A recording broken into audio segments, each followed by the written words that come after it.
नमस्कार दोस्तों, आप सभी का हमारे YouTube चैनल स्टेपिंग स्टोन पर स्वागत है। आज के सेशन में हम बाघ अभयारण्य पर डिस्कस करने वाले हैं, जिसके अंतर्गत पूरे विश्व में जो भी टाइगर रेंज है उनके बारे में डिस्कस किया जाएगा और उन रेंज कंट्रीज में जो हमारा प्यारा भारत है, जहां पर आपके 70% पूरे विश्व के टाइगर पाए जाते हैं, उन सब के बारे में हम पूरा का पूरा विद एक्सप्लेनेशन डिस्कस करने वाले हैं। अगर बात की जाए भारत की, तो भारत में आपको 53 टाइगर रिजर्व देखने को मिलते हैं, जिसके अंतर्गत 50 टाइगर रिजर्व पहले थे और 3 टाइगर रिजर्व आपके जो है वो 2021 में जोड़े गए, जो कि एग्जाम के पॉइंट ऑफ व्यू से बहुत ही ज्यादा महत्वपूर्ण है, क्योंकि इस टॉपिक से एक आध क्वेश्चन आपके एग्जाम में जरूर देखने को मिल जाता है।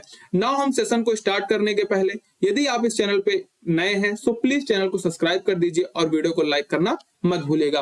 अब हम अपने सेशन को स्टार्ट करते हैं। देखो, अगर पूरे विश्व की बात की जाए तो पूरे विश्व में 13 टाइगर रेंज कंट्रीज हैं। मतलब पूरे विश्व में आपको 13 देश देखने को मिलेंगे जहां पर टाइगर्स देखने को मिलते हैं।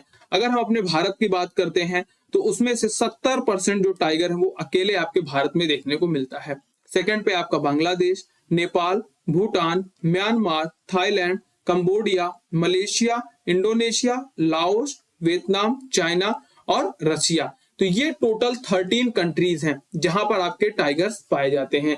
और ये 13 देश जो है आपस में इकट्ठा होकर के 2010 में एक समझौता करते हैं, जिसके अंतर्गत ये निर्धारित किया गया था कि 2022 तक हम अपने देश में जो टाइगर की जनसंख्या 2010 में थी उसका जस्ट डबल कर देंगे, जिसे TX2 के नाम से भी जाना जाता है। और टाइगर्स की इंपॉर्टेंस को देखते हुए विश्व में जो है 29 जुलाई को अंतरराष्ट्रीय टाइगर दिवस के रूप में भी सेलिब्रेट किया जाता है। तो यहाँ पर एक जेन्युइन क्वेश्चन आता है कि आखिर हम टाइगर को कंजर्व कर क्यों रहे हैं, टाइगर को इतनी ज्यादा प्रोटेक्शन दे क्यों रहे हैं और टाइगर को बचाने के लिए प्रोजेक्ट्स क्यों चलाए जा रहे हैं। तो इसको समझने के लिए हमें फूड चेन के पूरे सिस्टम को समझना होगा। देखो, अगर बात की जाए प्रकृति की, तो प्रकृति के अंदर ये होता है नियम कि वो अपने पूरे के पूरे संतुलन को हमेशा मेंटेन करके रखना चाहता है। जिसमें मैं आपको दिखा रहा हूं, जैसे ये प्लांट है, तो प्लांट के माध्यम से पूरे के पूरे जो जंगल है, प्लांट है, उनको रिप्रेजेंट करने की कोशिश कर रहा हूं।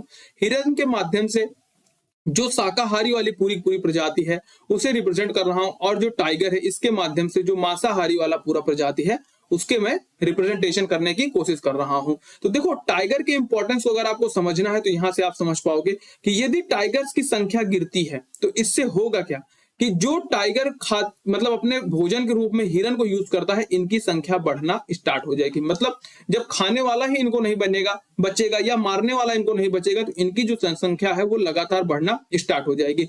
जिससे होगा क्या, ये प्लांट्स का ज्यादा से ज्यादा सेवन करना स्टार्ट कर देंगे। तो इससे जंगल, प्लांट्स की जो जनसंख्या है वो घटती चली जाएगी, जो एरिया है वो घटता चला जाएगा। जो यहाँ पर एक आप तरीके से कहें कि टाइगर्स की कमी की वजह से ही यहाँ पर जो जंगल में है वो कमियां आना स्टार्ट हो गई। तो इन सब कमियों को मेंटेन करने के लिए नेचर के द्वारा अपना पूरा का पूरा एक सिस्टम चलाया जाता है। उसी को चीजों को मेंटेन करने के लिए जो ये 13 देश हैं वो बेसिकली टाइगर को रिजर्व करने या कंजर्व करने की बात करते हैं। अब टाइगर को रिजर्व करने के लिए पूरा का पूरा टाइगर रिजर्व पूरा एरिया बनाया जाता है, या बाघ अभयारण्य के नाम से भी उसे कहा जाता है। तो वो पूरा का पूरा एक एरिया बनाया जाता है जहां पर हम टाइगर्स को क्या करते हैं, रिजर्व करते हैं या इनको प्रोटेक्ट करने की कोशिश करते हैं, जिससे जो प्रकृति का संतुलन है वो लगातार बना रहे। और अगर हम उस एरिया की बात करें तो वो पूरा एरिया आपके 3 जोन में बटा होता है, जिसमें एक होता है कोर जोन, दूसरा होता है आपका बफर जोन और तीसरा होता है आपका ट्रांजिशन जोन।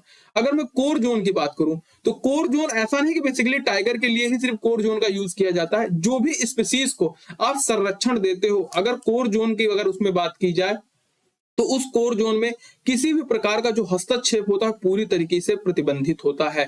लेकिन अगर हम बफर जोन की बात करते हैं तो यहाँ पर इन्वायरमेंटल एक्टिविटीज, फिर चाहे एजुकेशनल हो गया, रिसर्च हो गया, इको टूरिज्म हो गया, इसको थोड़ा सा प्रमोट किया जाता है या उसमें थोड़ी सी छूट दी जाती है। लेकिन कोर जोन में किसी भी प्रकार की छूट नहीं दी जाती है। और जो आपका बफर जोन होता है, अगर वहां पर जैसे रेलवे का प्रोजेक्ट हो गया, रोड का प्रोजेक्ट हो गया, कोई भी प्रोजेक्ट अगर वहां पर लगाना है तो वो बफर जोन से तो अलाउ किया जा सकता है, लेकिन स्टेट गवर्नमेंट के परमिशन के बाद। लेकिन वो कोर जोन से पास नहीं किया जा सकता। वहीं अगर हम ट्रांजिशन जोन की बात करें तो जो ट्रांजिशन जोन होता है आपका, यहां पर आप एक तरीके से कह सकते हो सस्टेनेबल डेवलपमेंट होता है।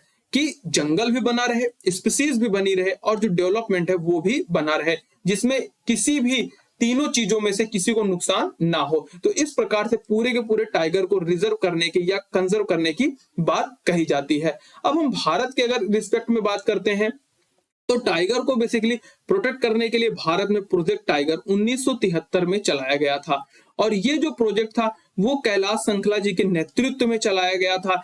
दैट्स व्हाई कैलाश संखला जी को टाइगर मैन ऑफ इंडिया के नाम से जाना जाता है। भारत में टाइगर्स को काउंट करने के लिए हर 4 साल पे इनकी गिनती होती है और जो इसकी पहली गिनती हुई थी वो 2006 में हुई थी, दूसरी 2010 में, तीसरी 2014 में और चौथी जो है वो आपकी 2018 में हुई। जो 2018 में कह सकते हो जो सबसे आपकी लेटेस्ट है और जो नेक्स्ट सेंसस होगा इनका वो 2022 के अंतर्गत होगा, ठीक, क्योंकि ये 4 साल में एक बार होता है। तो जो 2018 वाला सेंसस हुआ था उसके अंतर्गत 2967 टाइगर हमारे भारत में थे। वहीं अगर 2014 वाले अगर सेंसस की हम बात कर लें तो यहाँ पर 2226 टाइगर देखने को मिलते थे।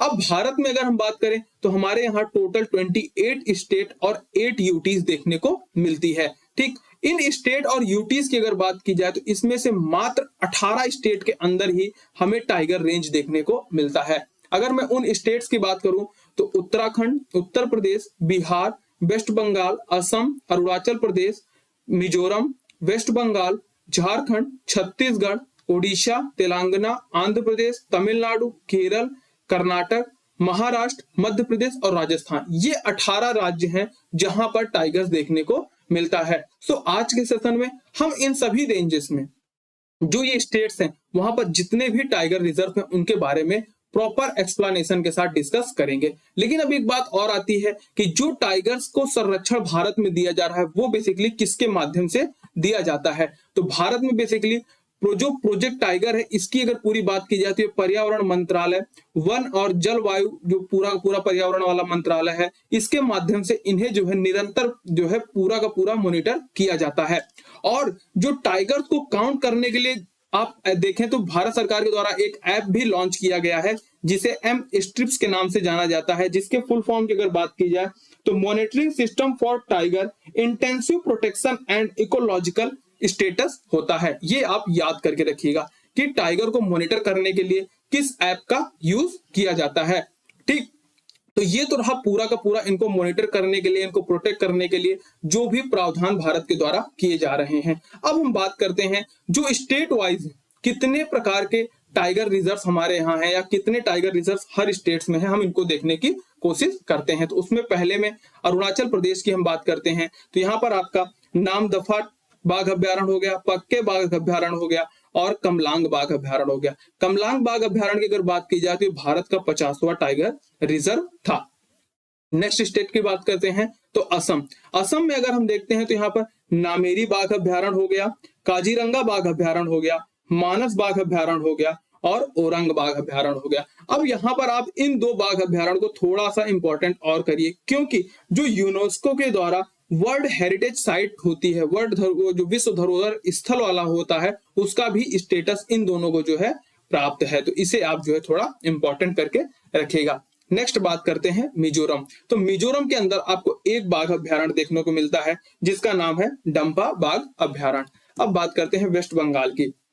तो वेस्ट बंगाल के अंतर्गत आपको सुंदरवन टाइगर रिजर्व और ये है Buxa tiger reserve, 2 tiger reserve देखने को मिलते हैं, जहां पर सुंदरवन आपको साउथ में देखने को मिलता है और बुक्सा जो है आपको नॉर्थ में देखने को मिलता है, ठीक। और जो ये सुंदरवन है, ये सुंदरवन की मैं बात कर रहा हूँ, ये भी आपका यूनेस्को के जो वर्ल्ड हेरिटेज साइट है उसके अंतर्गत जो है ये नामित किया गया है, ठीक। अब बात करते हैं बिहार की। तो बिहार के अंदर सिर्फ एक टाइगर रिजर्व है जिसका नाम अगर आप देखें तो वो वाल्मीकि बाघ अभ्यारण्य, जो पहले एक नेशनल पार्क का स्टेटस रखता था। अब देखो, एक यहाँ पर बात की जा रही बाघ अभ्यारण्य की और दूसरी बात यहाँ पर कही जा रही है नेशनल पार्क या राष्ट्रीय उद्यान की। तो देखो, जो बाघ अभ्यारण्य होता है, मतलब अगर अभ्यारण्य की बात करते हैं हम, तो जो अभ्यारण्य होता है इसके अंदर आप समझो थोड़ी सी छूट रहती, थोड़ी सी शिथिलताएं रहती हैं कि आप आ जा सकते हो, थोड़ी बहुत जो है एक रिस्ट्रिक्टेड तरीके से जो है मानव गतिविधियां वहां पर अलाउ होती हैं। लेकिन अगर आप नेशनल पार्क्स की बात करते हैं, राष्ट्रीय बाघ उद्यान की बात करते हैं, तो वहां पर किसी भी प्रकार की एक्टिविटीज जो है वो अलाउ नहीं की जाती हैं, ठीक ना। तो ये चीज आप यहाँ पर समझ के रखिएगा। नेक्स्ट की बात करते हैं तो वो है आपका झारखंड। झारखंड के अंतर्गत आपको एक टाइगर रिजर्व देखने को मिलता है, वो है पलामू टाइगर रिजर्व, ठीक। अब नेक्स्ट की बात करते हैं तो वो है आपका छत्तीसगढ़। छत्तीसगढ़ के अंतर्गत आपको लगभग 4 टाइगर रिजर्व देखने को मिलेंगे, जिसमें जो भारत का 53वां टाइगर रिजर्व था, मतलब 53rd टाइगर रिजर्व, गुरु घासीदास टाइगर रिजर्व, इसकी भी बात छत्तीसगढ़ के अंतर्गत की जाती है, जो कि बहुत ही ज्यादा इंपॉर्टेंट है, क्योंकि ये भारत का 53rd टाइगर रिजर्व है, जिसे अगर आप देखें तो अक्टूबर 2021 में जो है टाइगर रिजर्व का स्टेटस मिल गया था, ठीक। और साथ ही साथ उदंती जो सीता नदी टाइगर रिजर्व है, अचन कमार टाइगर रिजर्व है और इंद्रावती टाइगर रिजर्व है, ये टोटल मिलाकर के 4 टाइगर रिजर्व आपको कहां देखने को मिलते हैं, छत्तीसगढ़ में टाइगर रिजर्व देखने को मिलते हैं। अब बात करते हैं हम ओडिशा की। तो ओडिशा के अंतर्गत आपको सिमलीपाल और सतकोसिया बाघ अभ्यारण्य जो है वो देखने को मिलता है। अब बात करते हैं आंध्र प्रदेश की। तो आंध्र प्रदेश के अंतर्गत अगर आप देखें तो आपको यहाँ पर एक चीज ध्यान रखना है, ये अमराबाद बाघ अभ्यारण्य के बारे में, ठीक ना। अब पहले देखते हैं, एक यहाँ पर पाया जाता है नागार्जुन श्रीशैलम बाघ अभ्यारण्य, जो कि भारत का सबसे बड़ा बाघ अभ्यारण्य है। ये आप इंपॉर्टेंट करके रखिएगा कि भारत का जो सबसे बड़ा बाघ अभ्यारण्य है वो कौन सा है। तो भारत का जो सबसे बड़ा बाघ अभ्यारण्य है वो नागार्जुन श्रीशैलम है, जो कि आपके आंध्र प्रदेश में पाया जाता है। वहीं एक क्वेश्चन और बनता है कि सबसे ज्यादा बाघ किस स्टेट में पाए जाते हैं, तो वो है आपका एमपी। दैट्स व्हाई एमपी को टाइगर स्टेट के नाम से भी जाना जाता है। अब देखो, मैंने अमराबाद को यहाँ पर इंपॉर्टेंट क्यों किया, क्योंकि ये आप एक तरीके से विवाद के तौर पे है, क्योंकि ये जो है यहाँ पर ऊपर वाले रीजन में था, क्योंकि जब 2014 में आपका तेलंगाना जो है वो आंध्र प्रदेश से अलग हुआ था, तो उसके पहले जो अमराबाद वाला रीजन था ये भी आपके नागार्जुन श्रीशैलम वाले में ही आप कह सकते हो एक तरीके से था। तो ये जब अलग हुआ तो ये दो जो है अलग अलग टाइगर रिजर्व के स्टेटस वो प्राप्त कर लेते हैं। दैट्स व्हाई मैंने इसको इंपॉर्टेंट किया, क्योंकि ये कहीं पर आंध्र प्रदेश में भी देखने को मिलता है और कहीं पर जो है तेलंगाना के अंदर भी देखने को मिलता है, ठीक। तो तेलंगाना में जो है अगर देखा जाए तो यहाँ पर जो है अमराबाद और कवल बाघ अभ्यारण्य। अमराबाद को मैंने बताया कि ये पहले जो था आपके आंध्र प्रदेश में था, लेकिन जब 2014 में जो है वो एक सेपरेट स्टेट का स्टेटस पाता है, तो उसके बाद जो है ये यहाँ पर आ जाता है, क्योंकि इस वाले रीजन में अगर देखा जाए तो यहाँ पर ये वाला बाघ अभ्यारण्य जो था वो लोकेट था, ठीक। अब बात करते हैं हम तमिलनाडु की। तो तमिलनाडु में देखा जाए तो यहाँ पर एक बाघ अभ्यारण्य है जिसे आपको सबसे ज्यादा ध्यान रखना है, श्रीविल्लीपुत्तूर। ये जो है आपका 51वां बाघ अभ्यारण्य है। कौन सा बाघ अभ्यारण्य है? 51वां। ये फरवरी 2021 में जो है इसे बाघ अभ्यारण्य का स्टेटस मिला था। उसके पहले तमिलनाडु में मुद्दुमलाई हो गया, अन्नामलाई हो गया, कलक्कम मुंडन तुरई हो गया और सत्यमंगलम बाघ अभ्यारण्य हो गया। ये जो है आपको कहां पर मिलते हैं? तमिलनाडु के अंतर्गत मिलते हैं। और यहाँ पर एक इंपॉर्टेंट और ये चीज, सत्यमंगलम की अगर बात कर ली जाए तो 2019 में सर्वश्रेष्ठ टाइगर रिजर्व था, उसका जो स्टेटस था आपके सत्यमंगलम वाला जो टाइगर रिजर्व था इसको दिया गया था। और ये जो है विल्लीपुत्तूर मेघामलाई टाइगर रिजर्व, ये आपका 51वां टाइगर रिजर्व है, ठीक। देखो पहले कितने टाइगर रिजर्व थे? 50 थे, लेकिन जो आपका 51वां, 52वां और 53वां है ये सबसे ज्यादा इंपॉर्टेंट हो जाता है, जिसमें से 51वां आपके तमिलनाडु में आया था, 52वां जो था आपके राजस्थान में था, और जो 53वां टाइगर रिजर्व था गुरु घासीदास, ये आपके छत्तीसगढ़ के अंतर्गत देखने को मिलता है। तो इन तीनों टाइगर रिजर्व को आप जरूर ध्यान में रखिएगा, ठीक। नेक्स्ट की बात करते हैं तो केरल। केरल के अंदर आपको 2 टाइगर रिजर्व देखने को मिलता है, एक आपका पेरियार टाइगर रिजर्व है और दूसरा है पराम्बिकुलम टाइगर रिजर्व, ठीक। अब बात करते हैं हम कर्नाटक राज्य की। तो कर्नाटक राज्य के अंतर्गत आपको भद्रा टाइगर रिजर्व हो गया, काली टाइगर रिजर्व हो गया, जो कि पहले डिंडेली आंसी टाइगर रिजर्व के नाम से भी जाना जाता था, नागरहोल टाइगर रिजर्व हो गया, बंदीपुर टाइगर रिजर्व हो गया और बिलीगिरी रंगनाथ मंदिर टाइगर रिजर्व हो गया, ठीक। तो ये जो है आपके कर्नाटक के अंदर टाइगर रिजर्व पाए जाते हैं। अब बात करते हैं महाराष्ट्र की। तो महाराष्ट्र के अंतर्गत आपको मेलघाट हो गया, नवागांव हो गया, तादोबा हो गया, बोर बाघ अभ्यारण्य हो गया और सह्याद्री। ये जो है 5 बाघ अभ्यारण्य आपको कहां पर मिलते हैं? महाराष्ट्र के अंतर्गत देखने को मिलता है, ठीक। अब बात करते हैं हम राजस्थान की। तो राजस्थान के अंतर्गत आपको जो सबसे ज्यादा इंपॉर्टेंट है, कह सकते हो जो सबसे ज्यादा इंपॉर्टेंट रखना है, वो आपका रामगढ़ विषधारी है, जो कि आपका 52वां टाइगर रिजर्व है। कौन सा? 52वां टाइगर रिजर्व है। वो कब जुड़ा था आपका? ये अगर बात करें तो ये जून 2021 में जो है ये टाइगर रिजर्व का स्टेटस पाता है। और जो रेस्ट पहले से 3 थे, मुकुंदरा हिल्स, सरिस्का, रणथंभौर, ये पहले से 3 टाइगर रिजर्व राजस्थान में थे। और अब हम बात करते हैं आपके मध्य प्रदेश की, जिसे टाइगर स्टेट के नाम से भी जाना जाता है, क्योंकि सबसे ज्यादा अगर आप टाइगर स्टेट और टाइगर रिजर्व देखोगे तो मध्य प्रदेश के अंतर्गत आपको देखने को मिलता है, जिसमें पन्ना बाघ अभ्यारण्य, बांधवगढ़ बाघ अभ्यारण्य, सतपुड़ा बाघ अभ्यारण्य, पेंच बाघ अभ्यारण्य, कान्हा बाघ अभ्यारण्य, संजय दुबरी बाघ अभ्यारण्य और जो एक और था रातापानी बाघ अभ्यारण्य। ये टोटल बाघ अभ्यारण्य जो है आपको कहां पर देखने को मिल जाते हैं?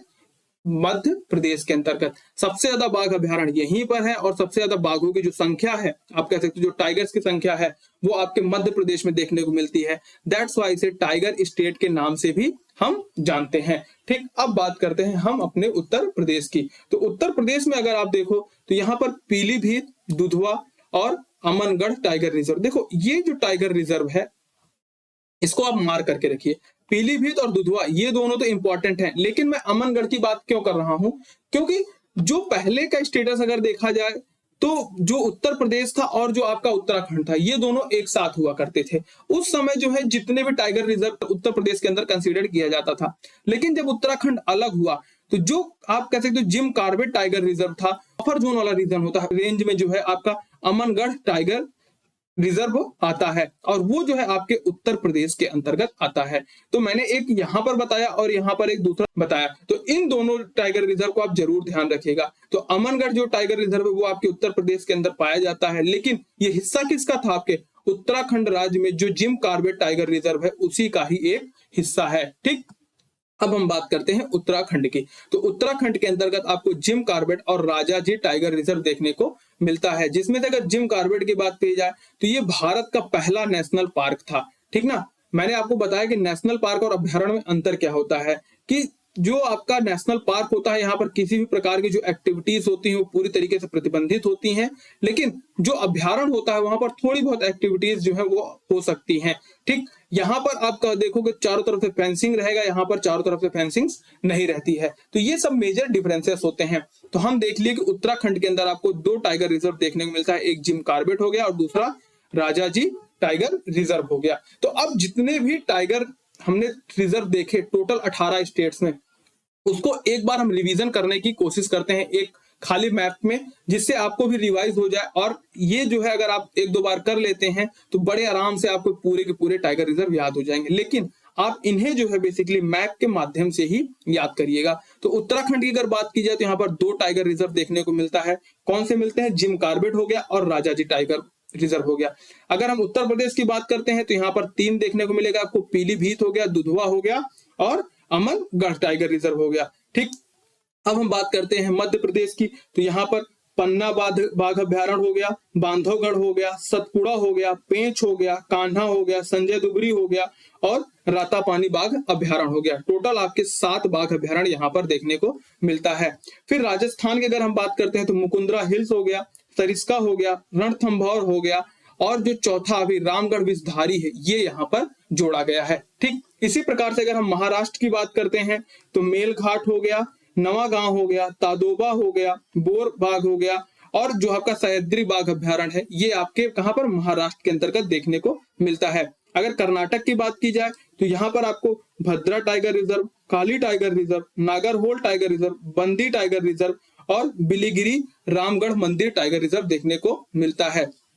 अब केरल की अगर हम बात करते हैं तो यहाँ पर 2 टाइगर रिजर्व आपको देखने को मिलेगा, एक पेरियार हो जाएगा, एक परामी कुलम हो जाएगा। ठीक, और तमिलनाडु की अगर बात की जाए तो यहाँ पर आपको मुद्दुमलाई हो गया, अन्नामलाई हो गया, कलक्कम हो गया, सत्यमंगलम हो गया। अब देखो सत्यमंगलम मैंने बताया क्योंकि 2000 में सर्वश्रेष्ठ टाइगर रिजर्व के इसको स्टेटस मिला था, और जो 2021 में यहाँ पर जो आपका 52वां टाइगर रिजर्व आया था, सॉरी 51वां टाइगर रिजर्व था श्रीवल्ली करके, वो जो है यहाँ पर था। तो ये भी आपका एक इंपॉर्टेंट है। ठीक, तो इतने टाइगर रिजर्व आपके तमिलनाडु के अंदर देखने को मिलते हैं। अगर हम तेलंगाना की बात करते हैं तो यहाँ पर 2 मिलेगा आपका, एक अमराबाद बाघ अभ्यारण्य हो गया और एक कवल बाघ अभ्यारण्य हो गया।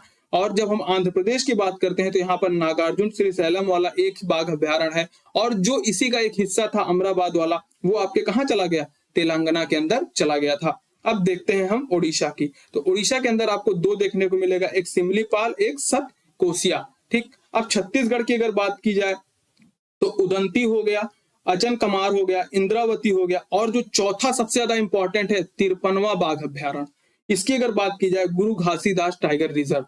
तो तीन टाइगर रिजर्व, सॉरी, चार टाइगर रिजर्व जो है आपको कहां पर छत्तीसगढ़ के अंतर्गत देखने को मिलता है। झारखंड के अंदर आपको पलामू मिलेगा, बिहार के अंदर आपको वाल्मीकि बाघ अभ्यारण्य मिलेगा, और अगर हम बात करते हैं वेस्ट बंगाल की तो यहाँ पर सुंदरवन यहाँ पर मिलता है, और बुक्सा टाइगर रिजर्व जो है यहाँ पर नॉर्थ में मिल जाता है। ठीक, मिजोरम की अगर बात की जाए तो यहाँ पर आपको डंपा बाघ अभ्यारण्य मिलेगा, और जो असम है, असम के अंदर नामेरी, काजीरंगा, मानस और ओरांग आपको देखने को मिलता है। मतलब चार टाइगर रिजर्व जो है आपको यहाँ पर देखने को मिलता है। और अगर अरुणाचल प्रदेश के अंदर बात करें तो हम यहाँ पर तीन टाइगर रिजर्व देखते हैं, पक्के, नामदफा और कमलांग। तो इस प्रकार से टोटल हमने 53 टाइगर रिजर्व के बारे में आज डिस्कस किया, जिसके अंतर्गत आपको तीन टाइगर रिजर्व जो है वो सबसे ज्यादा इंपॉर्टेंट करके रखने हैं, 51, 52, 53। तो 51 श्रीवल्ली करके जो आपके तमिलनाडु में जुड़ा था। 52 की बात की जाए तो रामगढ़ विषधारी जो आपके राजस्थान में है, और जो 53वां है गुरु घासीदास, वो जो है आपके कहां पर है, छत्तीसगढ़ के अंतर्गत। तो ये तीन जो टाइगर रिजर्व है इन्हें इंपॉर्टेंट करके रखिएगा, क्योंकि ये एग्जाम में जरूर आने की पूरी पूरी संभावना रखते हैं। ठीक ना, तो आज के सेशन में इतना ही, मिलते हैं नए सेशन के साथ। धन्यवाद।